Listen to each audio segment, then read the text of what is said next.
Bonsoir, dans l'actualité, les élections en Grande-Bretagne, les bureaux de vote n'ont pas encore fermé et le coup d'envoi de la campagne électorale du Front National. Mais tout d'abord, les défilés syndicaux du 1er mai à Paris et en province pour l'emploi et contre l'extrême droite. Dans la capitale, les organisateurs revendiquent 60 000 personnes. De son côté, la préfecture en annonce 23 000. L'Union syndicale a eu bien du mal à se faire. Seule une partie de Force ouvrière s'est jointe aux autres syndicats. Pierre-André Lacou.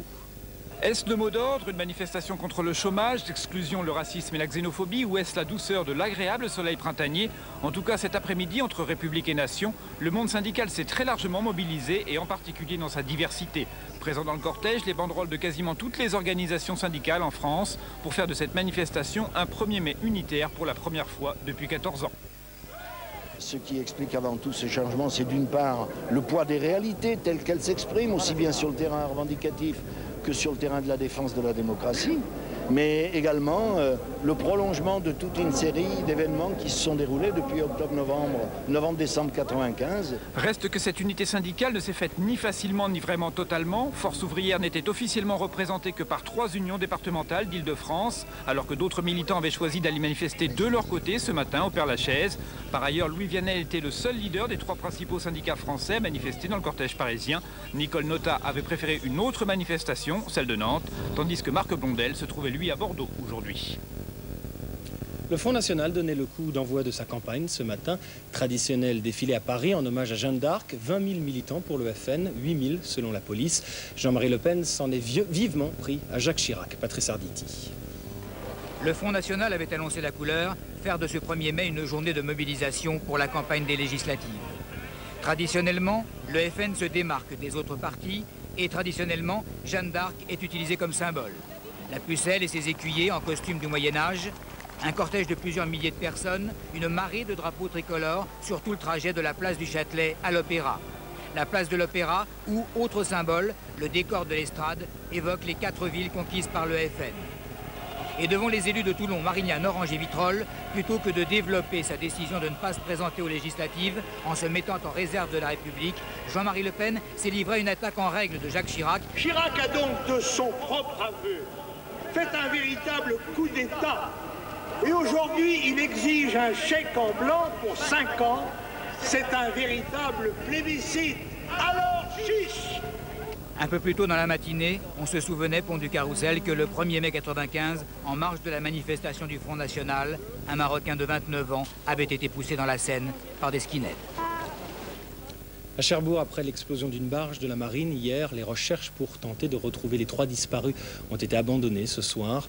Au centre-ville de Cherbourg, donc, une minute de silence a été observée pendant le défilé du 1er mai. Le bilan provisoire est de 2 morts. Pas d'explication pour l'instant sur les circonstances de l'explosion. Les Anglais devront attendre les résultats des élections jusque tard dans la nuit. Les bureaux de vote ne ferment que dans 1 heure. La publication des sondages est autorisée le jour du scrutin. 5 instituts donnent toujours une large avance aux travaillistes. Nathalie Yanetta. Sans triomphalisme mais déterminé, le travailliste Tony Blair a voté ce matin dans sa circonscription. Demain, John Major lui cédera sans doute sa place. L'actuel locataire du 10 Downing Street a lui aussi accompli son devoir électoral en fin de matinée. Les 44 millions d'électeurs britanniques auront sans doute également profité de cette journée printanière pour se rendre dans les bureaux de vote, malgré les menaces de l'IRA. Mais à 1 heure de la clôture du scrutin, pas un chiffre ne circule, pas même celui de la participation. Pour le moment, les agents officiels se contentent de parler de flux importants. Depuis 18 ans, l'Angleterre vit sans doute ce soir ses dernières heures conservatrices. Prudent mais confiant, le travailliste Tony Blair a déjà tout prévu. À 4 heures du matin, une grande fête est organisée dans le centre de Londres. Au Zaïre, le pont aérien pour évacuer les Hutus vers le Rwanda se poursuit. Mais pour les réfugiés, la situation autour de Kisangani est dramatique. 30 000 civils, dont certains grièvement blessés, sont entassés dans le seul camp de Biaro où les ONG sont débordées. Enfin, un résultat de basket en championnat de France en quart de finale match retour. Le PSG Racing a battu Le Mans 77-72. Voilà pour l'essentiel. Le temps de plus en plus chaud. Flavie Flamand.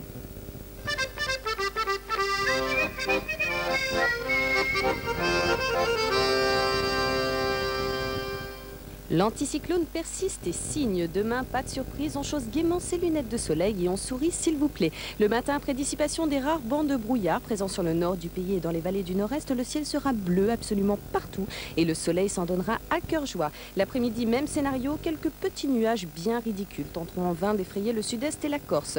Les vents ne seront pas en forme, celui d'est et d'automne ne dépasseront pas les 50 km/h en rafale. Le mercure bat des records. Météo France prévoit 20 degrés à Cherbourg, 24 à Perpignan, 25 à Paris et Biarritz est en haut du podium avec un magnifique 29 degrés. À présent, Infonet, puis qu'en pensez-vous, suivi par la VO de Prêt-à-Porter. Bonne fin de soirée. Bonsoir, les législatives vues des dom-toms, on parle peu du déroulement des élections dans ces régions lointaines, pourtant, et grâce à Internet, on peut voir que les préoccupations des électeurs d'outre-mer sont souvent différentes de celles de la métropole. Les départements d'outre-mer, les territoires et les collectivités territoriales éliront en tout 22 députés à l'Assemblée nationale. Certains élus d'outre-mer ont déjà leur page personnelle, comme Ernest Moutoussamy, député de la Guadeloupe. Il s'adresse à ses électeurs d'une manière inédite en campagne électorale, sous forme de poème. Les sites web montrent aussi que la mobilisation des dom-toms pour les législatives est dans l'ensemble plutôt faible. France Antilles estime par exemple que le scrutin ne devrait pas changer grand-chose dans le paysage politique de la Martinique. Dans le département de la Réunion, les problèmes locaux éclipsent les législatives. 40% de la population active est au chômage et le climat social est très tendu.